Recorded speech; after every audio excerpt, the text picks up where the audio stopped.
Welcome, everyone, to another episode of the Art of Slowing Down podcast. It's Annalena here. And as always, I'm very delighted to be with you all. And today I have a very special guest. His name is Angell Deer, and I'm going to briefly introduce him, and then we're going to take it away with a beautiful, inspiring conversation. So, Angell Deer is a multifaceted individual with a profound commitment to holistic wellness, environmental conservation, and spiritual enlightenment. As a founder of the Sanctuary, a revered shamanic healing center nestled in the heart of the Catskill Mountains, New York, Angell has spent over 9 years fostering a heaven for individuals seeking connection with nature and ancient wisdom teachings. Additionally, Angell serves as the founder and executive director of the New York Bee Sanctuary, a nonprofit organization dedicated to the protection and preservation of bees and wild pollinators. We're going to definitely have to ask you more about that. And then through his advocacy, research, and education initiatives, Angell has championed the cause of bee conservation on both local and global scales. So welcome, Angell. I'm so happy to have you. Yeah, me too, Annalena. Good to be with you. Yeah, so this is such a beautiful bio because, in today's world, we talk so much about success and making money and all these kind of things, right? And I have learned that that's not really what it's all about, especially when it impacts the planet and nature. And I think everything that you do is very much really about, okay, what really brings us happiness, what is really essential in this world. And just the fact that you work with bees is very impressive to me because I think our life depends on bees, from what I understand. And hmm I mean, with global warming and everything, I just feel like we're not taking any of this serious enough, right? So tell us a little bit about yourself and how you got into all these beautiful things. Well, I was always, um, deeply connected to nature and to land, Hmm. to the mystical, what people call spirit. Hmm. And, my parents would always say, oh, he's always either his eyes on the ground looking at tiny insect or his eyes in the sky looking at the stars. Hmm. And I do remember that. I do remember that was, my two passions, sorry, were ants and stars. Wow, I love it. So microscope and telescope, that was my two tools that I would walk around. And, I ended up becoming a veterinarian, going to vet school, then going into the corporate world. And what you were saying about success is what really happened to me. I had success in the common definition of success, which Hmm. is often an external success, where your career and money and all of that. And there's nothing wrong with that, but the internal success was not there, Hmm. meaning I had anxiety and I didn't feel really aligned with my purpose. And I meet that all the time. I work a lot with people that are very successful in the definition of society, Hmm. but they don't wake up fulfilled. They don't wake up excited. They don't sleep well sometimes. They have a lot of anxiety, and um, many people are feeling concerned about what's going on in the world. And they're feeling that there is a misalignment between what they've been told about what life should be, and they kind of ticked all those boxes, right? You went to school and maybe you got married and you got a nice car and a nice house and all of that. But there are deep things that are troubling you inside, Hmm. that create pains. And for me, that was my journey because I became successful. I raised a lot of money for my internet company, and I started with, one friend, and then we had 200 employees within 3 years. And so Wow. all of that was working. But as I was climbing outside, I was descending inside. Hmm. And at some point, the split between the two was impossible to bear anymore, to carry. I feel like wearing a mask, right, when you Yeah, go to yeah. work. And I had to be honest about it. And I went on this long quest, 15 years ago, to find answers through ancient teachings, masters, people that carry timeless wisdom. I went to India, and I went to the Philippines, I went to Nepal, I went to the jungle in the Amazon, I went to Peru, I went to Native American reservation in the United States. I went to some spiritual center in Bali. So I traveled to meet and sit with masters, people that seems that they had this big smile. Yeah.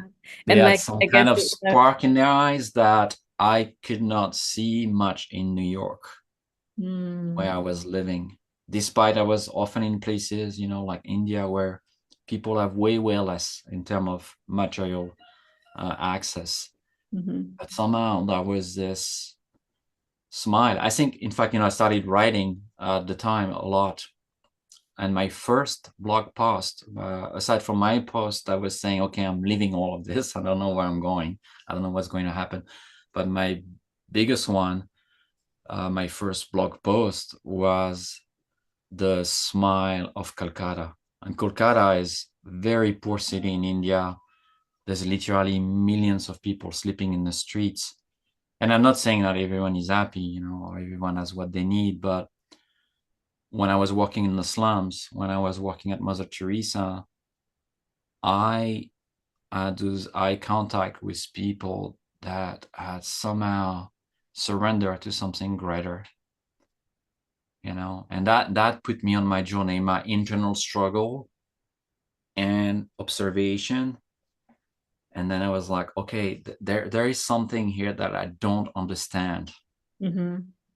What's happening? I'm smart and I've done a lot, and I've lived in many countries, and yeah, I had to answer that question around purposeful life, meaning, happiness, I guess, success. Yeah. It's so fascinating. I'm literally mesmerized you telling the story, because just the analogy you made that, you climbed up the ladder, you checked off all the boxes, and internally it literally went down. And what is it that you found from going to all these places and talking to people that carry this ancient wisdom? Well, I think people often ask me, so kind of, we always want the 1, 2, 3 solution, or one, do this, do What's that, the and do secret? this, right? And we're all different, right? So I want to say that first, what worked for me might not work for someone else, but there is some commonality in all ancient cosmologies, ancient teachings, and either you look in the yoga scriptures, or you look in, Indian cosmology, which is my lineage, or you look in Native American teachings. There is this commonality that we are here not for ourselves, but to serve others. And that unless our life weaves an important component of service that goes beyond the self, there is never an experience of fulfillment. Wow. To the degree that provide happiness, bliss, relaxation. And, that's the next 7 generation teaching from a Native American perspective. That's what everything in nature beyond humans. So let's step out of the human realm. But if you observe a tree or an insect, we're talking about the bees, there is a service that is done. And that service, yes, is going to nourish you back. It's coming back to you. But my teacher, often said to me, say, look at the river. She doesn't not drink her own water. Look at the tree, like the oak tree does not make acorns for itself, or leaves for itself, just for itself, right? Yeah, it breathes with it, but think of That's the a good acorns, which is analogy. the Yeah. fruit, right? The beauty of what a tree can do is at some point get mature enough to do that. And that's wisdom being mature, right? So an older tree, after 5 years, 10 years, 25 years, if it's a walnut tree, It's going to start making some fruits. And those are for the animals. Those are for the insects. Even the leaves, once a year, give it all away. It's for the soil that nourishes millions of different lives beyond just the soil that the tree needs for itself. So it's there everywhere, wherever you look at. And somehow, because we live in a very individualistic society and we don't have an embodied experience of connection, we might have an intellectual experience of connection, an emotional experience, when I'm talking a physical experience, that this is really my family, that I'm really connected. We have gone on this difficult path of disconnection that is, creating, if you ask me, all the troubles we're in, from climate, social justice, pollution, environment, the wars in the world. All of that is coming from this belief that we are separated and we're not in sacred relation. Yeah, and that we have to fight to have enough, right? Like fight for resources. Yeah. And I think also, I know many times money comes up for people, but people have these fears, right? And there's the illusion that money is going to give us a security, and until we realize it doesn't, no? Yeah, I mean, money is necessary in the world we live in. I live in a house and I need to pay a mortgage and I have a car. And, it's not like I'm living in a cave, right? So I need somehow to be in that world that I'm Yeah. participating in. And that's a complexity of living with such teachings, not a way of life that is always fully aligned with what they are talking about, right? And living with the tension, living with the pain of it. But yeah, once we got certain needs served, our food, our lodging, and just having all the basics, there are a lot of studies that shows that beyond a certain threshold, it doesn't increase happiness, and quite the opposite. And the threshold are pretty low. I can't remember the number for a US family, but we're not talking about six figures. And so that's something interesting to explore. That said, I'm not saying money is bad. You could be Yeah. having millions, but if your mission is to use that, if you have abundance, and that's nature again, if something is abundant, like a tree that's really in the best place with the maximum sunlight and amazing soil, the tree is going to give back more. And that's what we need to do. But yeah, if you are disconnected, separated, you're going to feel like you never have enough, because what others have, you don't have it, because you're separated, right? So you need more. Yeah. We need Yeah. more resources, right? More land. We need more this, more, and that's what we do, Yeah. No, I even have realized in the recent years, because a lot of the work that I do, like I have never experienced the financial like super wealth myself, right? But I have always been, I mean, I have worked in corporate, like a regular kind of job for like when I say regular people, right? And I have been having my business now for several years and I'm doing very fine. I'm very happy. But I was in the beginning, I was in this pressured place, like I have to make six figures, I have to make seven figures until I learned, I had to learn that that's not what I'm after. So I'm actually very grateful that didn't happen early on because I actually learned that money always shows up when I need it. And I really had to learn that money is an illusion in terms of happiness. It's an illusion in terms of being successful. And now I'm realizing more and more what it actually feels, what you described. I think there's still so much to untap for myself and everyone that's listening probably, but this sense of fulfillment that comes when you just do what you love, right? What was given to you at birth, like your fascination with nature, right? That you were given that for a reason, right? Not to like shovel it into the bookshelf, but to live it out, right? And explore that further. And then share your gift with others without expecting something in return, but just do it. And it's just the most beautiful thing. And also like how we are, I think oftentimes when people just chase the money, and I think in coaching you see this a lot, it's always like, here are the 5 steps to make 6 figures, to make 7 figures. And I started to like, I cannot follow any of these people anymore because that's not my philosophy. That's not my values. I don't want to make that wrong.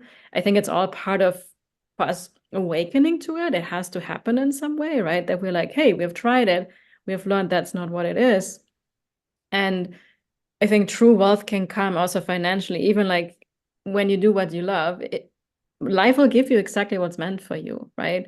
And I think also the biggest gift is that we can actually learn to live with very little in a way, right? Where we can be more resourceful, because what I see a lot, especially when I live in South Florida, so there's a lot of money here, right? And I think sometimes people create a lifestyle that must be so stressful because I don't know, probably people have like 50,000 running costs every month just to maintain that lifestyle. I mean, how much pressure, I can only imagine, does a person have with a lifestyle like that, right? And when you have a very simple lifestyle, where you can get resourceful even when it comes to food, right? We're so dependent on everything. And that's really what richness is in a way for me, the more I have been observing it. Yeah, I mean, when we say, wealth, are you wealthy? Wealth from a indigenous perspective, from an ancient wisdom perspective, it's not money on the bank account. And once again, I'm not saying that's not important. Yeah. Wealth is your relation, your community. Mhm. How many people and non-human beings you are connected to. Wealth is the health of the land. Wealth is having access to clean water, clear waters. Mhm. Wealth is to be in healthy bodies, healthy mind, aligned spirit, aligned with your purpose. That's wealth. Mhm. So yes to wealth, but yeah, we can include money in it, but studies shows, by the way, it's not me saying that as an ancient wisdom teacher, like there's a lot of psychology research on that, is that what people suffer the most today from is isolation. And we're talking about people that live often in like New York City, let's say, that have money compared to the rest of the world, that have access. And then you go to communities where people are simple farmers. They have very little. I spent some amazing, beautiful time helping a nonprofit schools in the middle of the rice field in the Philippines years ago. And I was living with the farmers' families because they send their kids to school, right? And those people live in simple houses. Um, they just live upon this one grain that they cultivate. The family are not rich in many ways, but they have a smile on their face.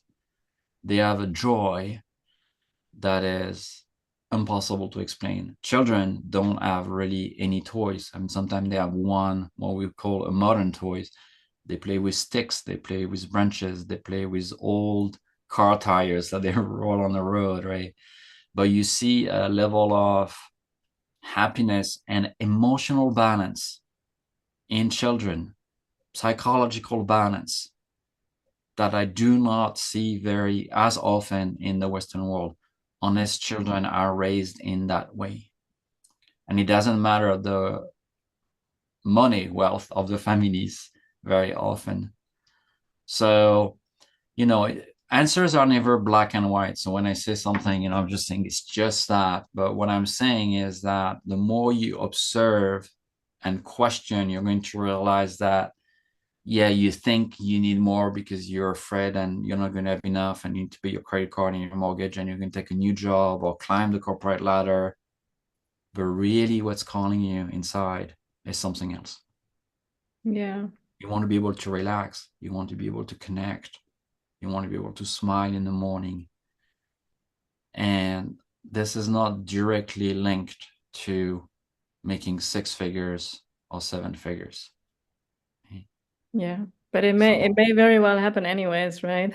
When we don't over obsess about it. yes, and I know, I have friends that are wealthy financially, and that have obviously some level of comfort, but I would not say they are very relaxed. I would not say they are emotionally healthy. I would not say they are mentally healthy. I would not always say that they are aligned with their purpose. They probably even don't really know what their purpose is. And the problem is this, when it drags, brings illness in some ways. Midlife crisis, is an illness that's very common because people start questioning in their 40s, in their 50s, is this it? COVID really impacted people a lot because of that. People had to be home and be with themselves and not being connected with others. So it increased the pressure, the inner pressure, right? You can't be distracted anymore by just going out, right? You had to be just with yourself. For me, COVID was incredible. It didn't really change anything in my life. I always say the same. It was great. I have the same. It was going inwards more, and that's the work, right? But a lot of people mentally suffered, sadly. A lot of people were very isolated, and I'm thinking elderly people, also people that need SUS connection didn't have it. So, it was very problematic, but it shows immediately that once we get out of that fast train that the world is selling us, we can see the problem. We can see where is the pain really, and try to find other answers maybe to our pain.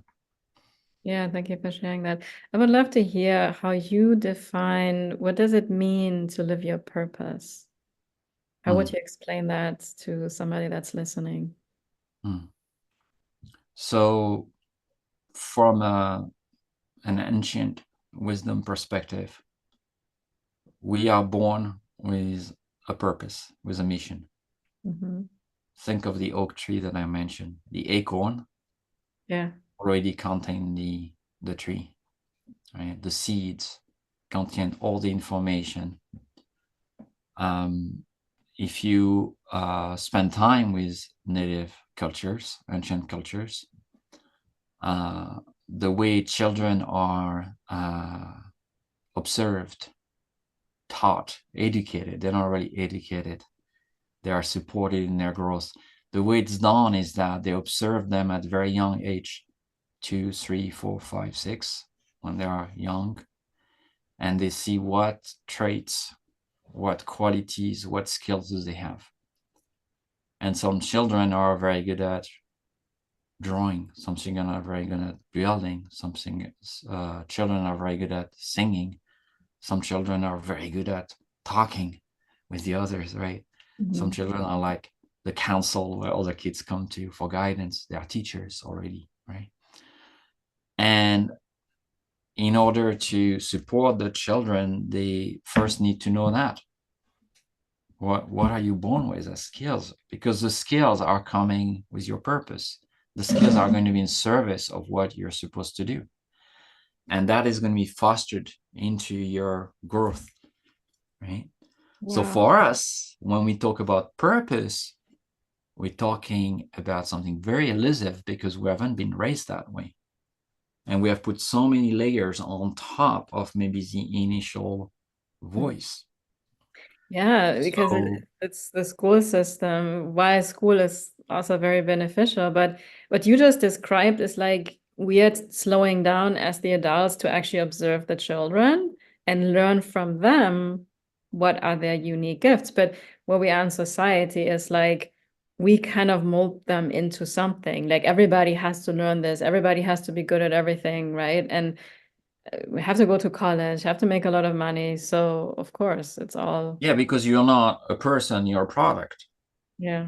You are going to work for someone else. You are going to create value in a system that has very strict rules of what value is about. So indeed, if you are an artist, we're not going to really develop that because we say, well, you're going to be a starving artist, right? Because we don't see the value in art aside from making money. From that perspective, there is much more value than that. So that's very problematic. And the beauty of those ancient cosmology is that they give us a path to find it. Mhm. They give us like a GPS in your car. They say turn left, turn right, turn left, right? Yeah, yeah. So that's what those cosmology, those medicine wells, those ancient teachings are about. And it's kind of a three-step process. Just, it's a long discussion here, but just to give people a little bit of taste to it. The first one is a descent in the body. It's a grounding. It's going into the feeling. It's not here. People think purpose, let's brainstorm. No, it's in the body. Yeah. It's in the earth, as we say. It was seated in the earth of your body. And as you go down in your body, you're going to meet a lot of fires, a lot of falsity, a lot of pain, and that's what needs to be healed. Once you've done that, once you've done some work at that level, then it's turning to the heart and opening the heart. And there are ways to do that. And then once you've opened the heart, then the purpose arises. Because it's not we are searching for it, we're creating the condition for it to arise. Yeah, that makes That's perfect always sense. the mistake. People say, oh, find your purpose. And there's a workshop about that. And I'm always, a bit perplexed about it because it's very often a very mental process. Mm. And that's not really what it is. The oak tree, if he doesn't know it's an oak tree, doesn't have to think about it. Yeah. It has to kind of peel the layers. Oh, okay, you forgot. Okay, you're not seeing it. And it's really the same for human beings. We have to remember that and create the condition that we haven't nurtured for it to arise. Mm. And in my experience, it's always there. I mean, I've worked with so many people, my main work is to help people on this sacred purpose path. But yes, sometimes, often, there are a lot of stuff on top, Yeah, it's of that voice. conditioning, trauma, suppressed emotions, and all these things, right? Yeah. Yeah, I love that you mentioned that because, as you know, right, I do a lot with human design, and Mm, we're not going to go too much into it. I can mention you're a 6-2 emotional generator in human design. I think you told me years ago it was done in a corporate setting, right? I think 15 years ago. And just the essence of a generator is very similar to what you said. It's about responding to life, what feels right in your body, and not figuring out with the mind. Like human design has helped me to finally understand that the mind is not here to make decisions. The mind is not here to figure things mm, out. The mind is here to be curious, to ask questions, to be open to receive, to have a beautiful conversation like this, right? We are obviously using our intellect here as well. But it's not this like, oh, let me make a pro and contra list and let me mm, think what makes sense so that I should do that, right? mm, And yeah, and I can say also from my own journey. So I, as a child, I always felt, I mean, I guess we all feel a little bit like a black sheep, right? Somewhere down the line, because we feel like somehow I don't fit here. I need to go somewhere else. I always felt like I'm going to leave Germany or go into the South where it's warm. So I ended up in America, in Florida. I didn't think it's going to take me that far. And then working in corporate, I never, not for the life of it, I never felt like, I felt like I'm underutilizing my potential. mm, And it was almost 6 years ago that I finally got fired from corporate. Like I wanted to quit, but I didn't do it because security, right? And like mm, you want to make sure you're fine. But it was the best thing ever that happened for me. And I went a lot through this, like the whole beginning was doing all the inner healing work. And I think it's always continuing on, right?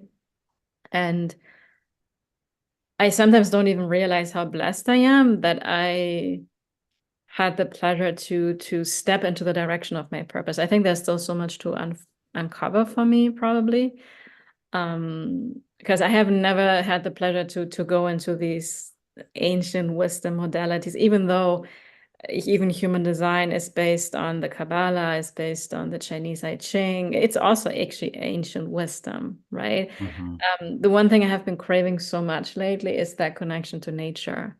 Because especially mm, in Florida, it's a little fakey, to be honest. mm.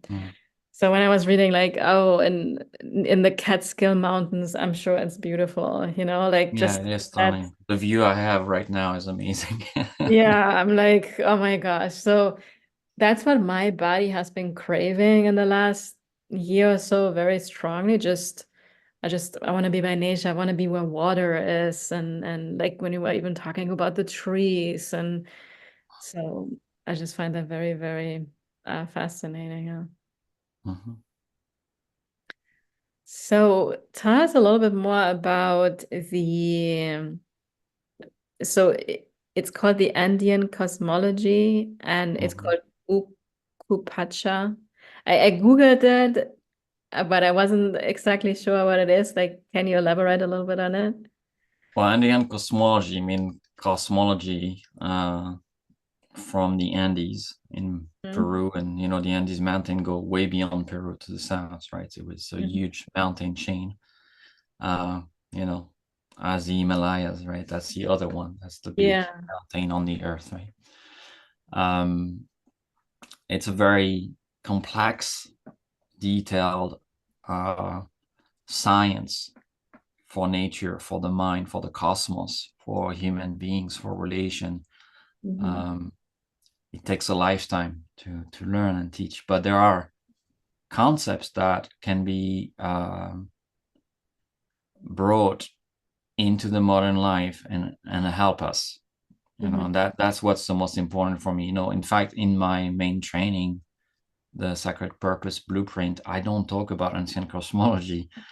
I don't use those terms. I don't use Ukupacha, which is the underworld, the Bailey, the earth.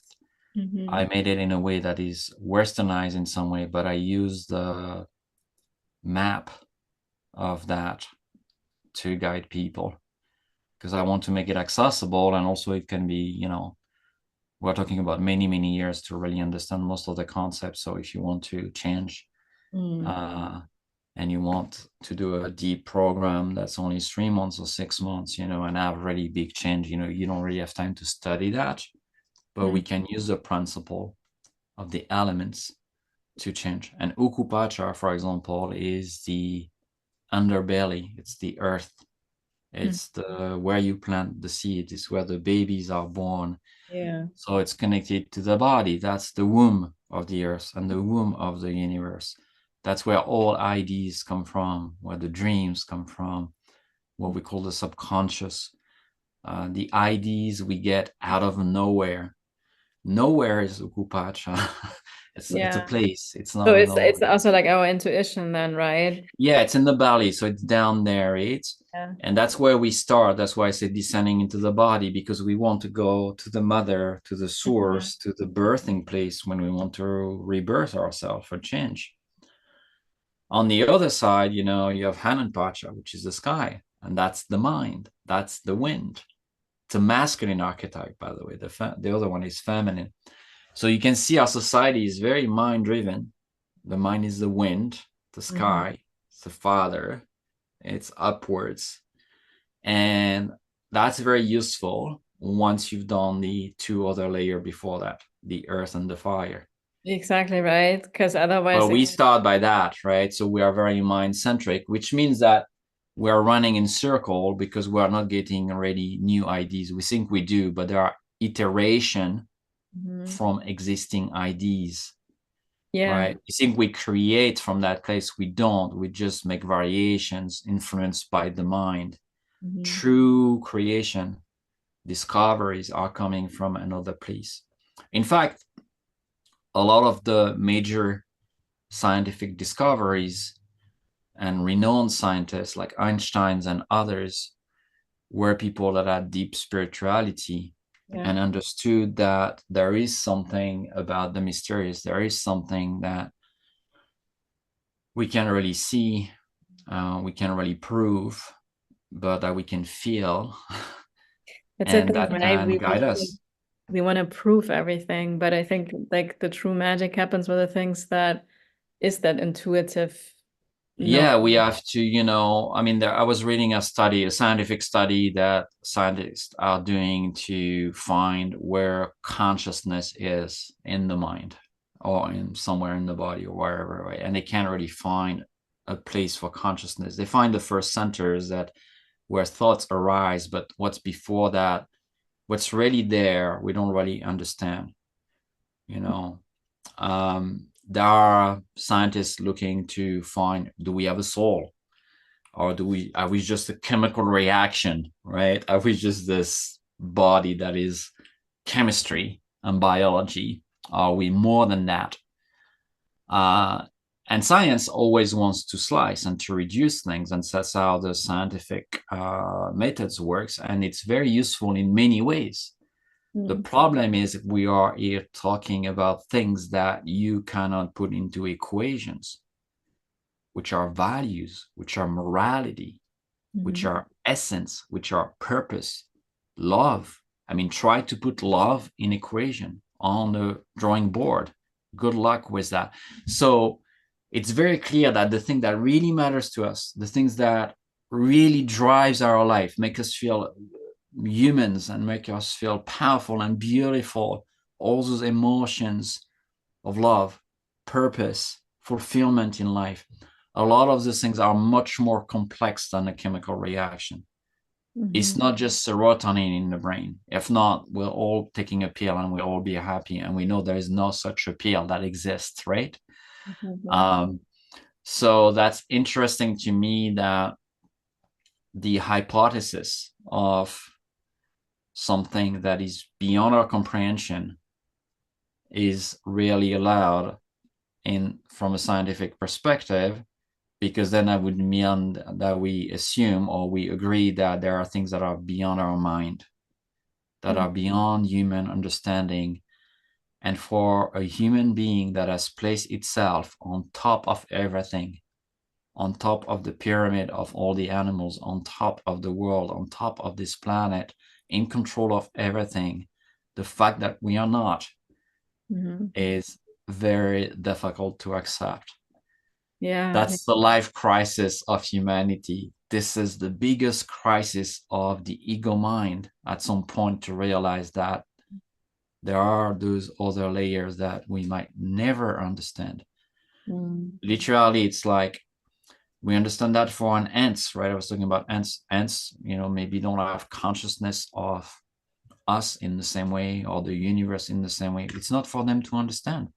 They can be great ants, do their great task, been here, by the way, way longer than we've been, and probably survive us, be much wiser without that. But as humans, we really struggle with that idea that first there are things that we cannot access, we can't understand, we believe that we will at some point. And also we struggle a lot with the idea that we are not on top. We are not the master, we're not gods. We are an emanation of it, but we're not it. So that's a philosophical question, theology questions, poetry question, myth questions.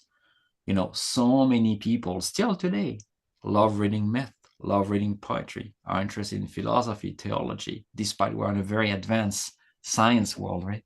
Why is that? Because it's our nature, because it's calling all of us. That's how we cry, that's how we feel. And I refuse to live in a world that does not want this present, does not acknowledge that this is how we connect. This is how we wake up with a smile. This is how we get amazed by a sunset. And you can say, yeah, it's just because you get a rush of this molecule in your brain. But I can tell you, if you inject that, you're not going to have the same experience.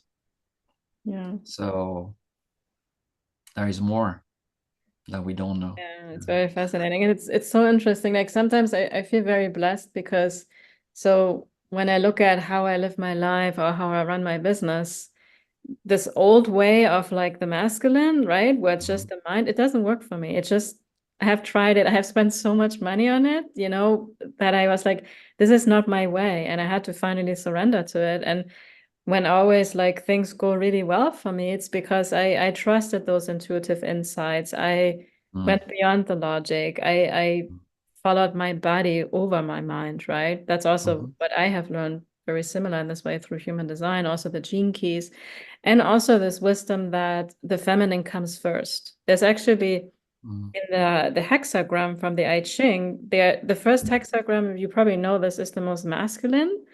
and the second hexagram is the most feminine. Mm-hmm. And have you heard about the gene keys as well?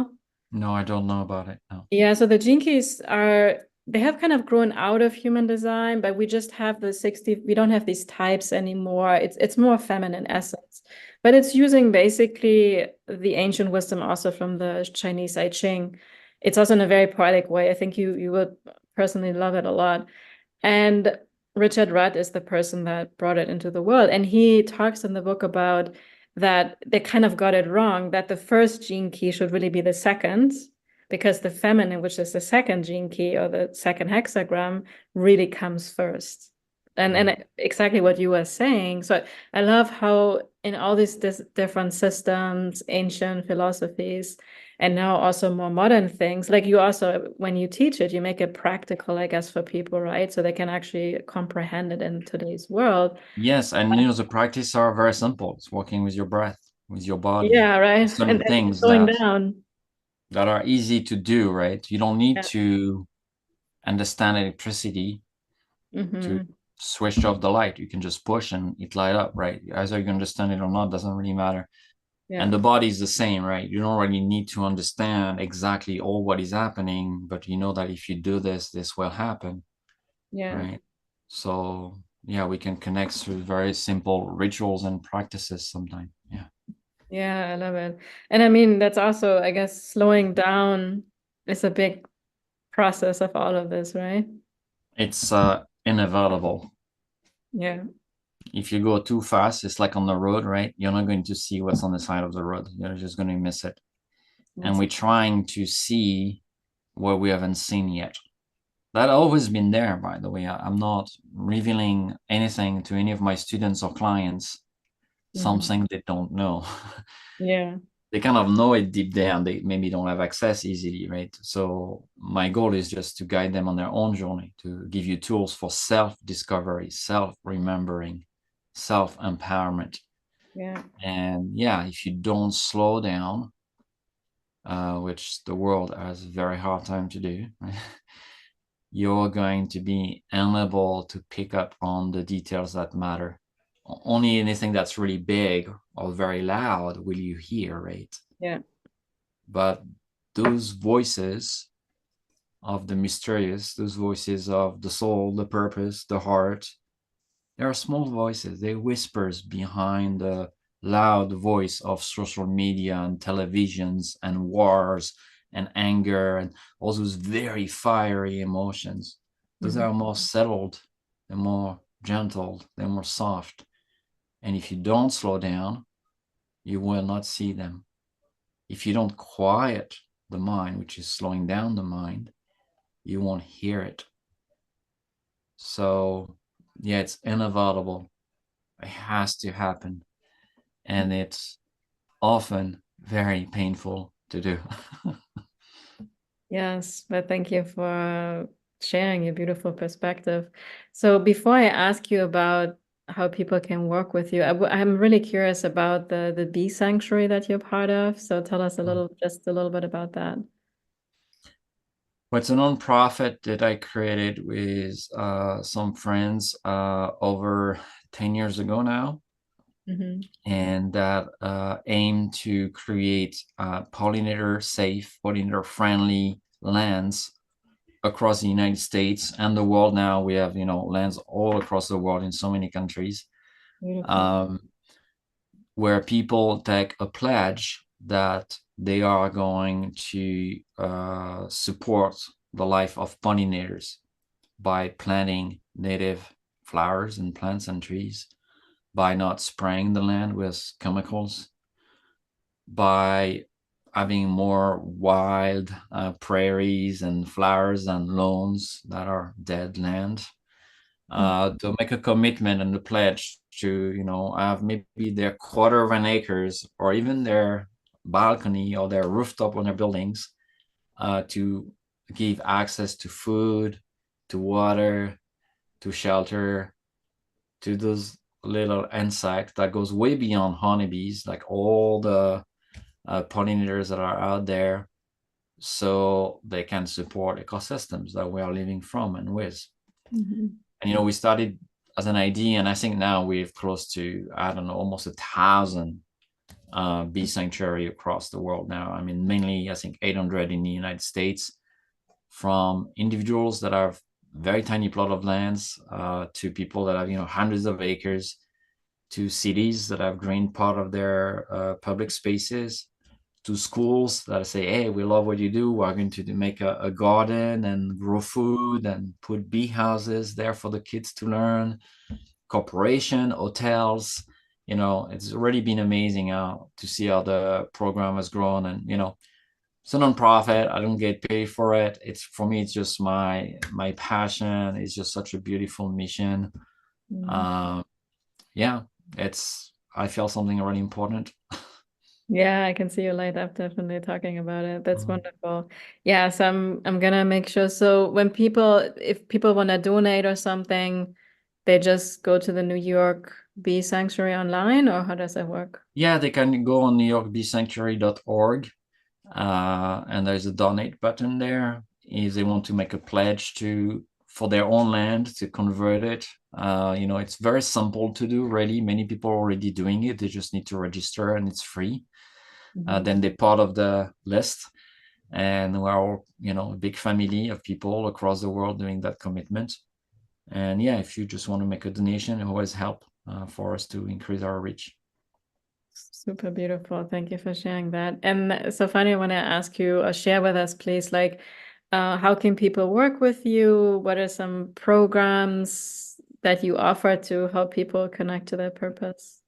Yeah, we have, free offerings, first blogs and podcasts, YouTube trainings, teachings that, are free access. And then we got different levels of things accessible. We've got on-demand classes that are video that are recorded, where you can go at your own pace, especially one that's called Becoming the Mystic, which I really love. It kind of walks you through the steps, a little bit of what we talked about today, giving you tools in order to start connecting to ancient wisdom. And you can do it at your own pace. And people can find that on my website. And then we have the bigger, longer program, which are, the biggest one is our 3 months program, which is the Sacred Purpose Blueprint, where people get to work for 12 weeks with 12 modules to get to that purpose, to really heal, to feel better, and to, at some point open to that. And then we have year-long program on ancient cosmologies and trainings, where people say, you know what, I really want to understand this. I want to dive deeper, and I want to spend a year with you. And those are live, and in-person mix. It depends. A lot of people do our programs from Europe or other countries, so it's possible to do it online. And so there are all those things. And then we have, meditations to help people heal. We have a lot of journals and ebooks, to develop self-love, to, kind of nurture whatever is going on with you. So we have a lot of tools, and all of that is on our website, thesanctuaryheal.com. Beautiful. So it's the sanctuary, like a sanctuary, heal, HEAL.com. Awesome. You also do like in-person, like retreats and things like that? Yeah, we do in-person retreats. So once a year or twice a year, we bring people to Peru, in the Sacred Valley near Cusco. Our next retreat is in October. I think we have only one spot left as we're speaking now, maybe two, I don't know. And then we're going back, in May and October every year. And that's for a deep 10 days initiation. It's called the Great Initiation. Those are, intensive retreats with local shamans, local medicine people that I've been working with for a long time and that I trust. And, in an incredible setting. The Sacred Valley is magical. So those are more the in-person, and and I'm teaching at different retreat centers. I'll be teaching at Menla in a few weeks.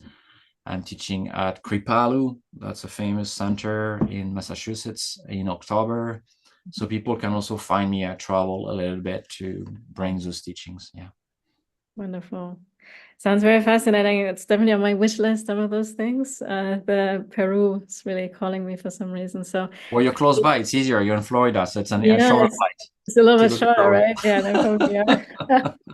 That's true. So, Angel, thank you so much. This was definitely one of my most favorite conversations on this podcast. I can really sense your wisdom, your embodiment, and it's just such a calm, slowing down energy. I mean, that's what this podcast is all about, right? Mm. Thank you for following your purpose and sharing your gifts with the world. Thank you so much, Annalena. Real pleasure. Thank you, everyone, too, for listening to us today. Yeah, thank you from me as well. And as always, I'm very delighted to be with you all on the next episode. Thank you again, Angel. Bye.